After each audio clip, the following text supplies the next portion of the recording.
Hey you, if I came into your house right now and dumped this garbage on your bedroom floor, what you gonna do about it? Beat me up? Shoot me? Have me arrested?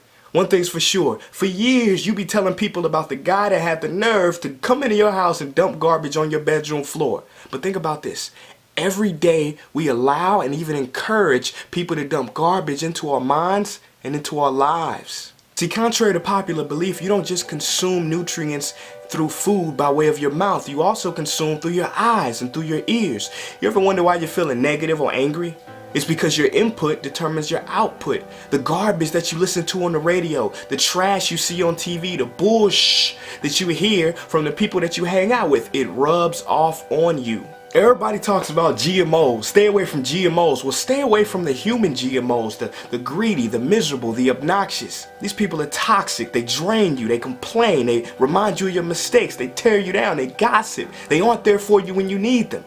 And some of these people are even in your family. But these aren't necessarily evil people. They're just trapped in a cycle themselves. But that's their problem, not yours. You can't fix them. You have to fix yourself and become an example for them. So politely, just give yourself some space from these people, or else you're gonna end up just like them.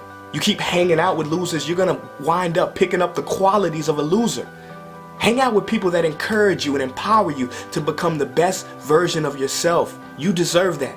You deserve to be happy. You deserve to be you. So figure out what you want out of life, because you're gonna be the only one with you for the rest of it. Life is short, and as a wise woman once said, fake friends, negative friends, ain't nobody got time for that. Peace.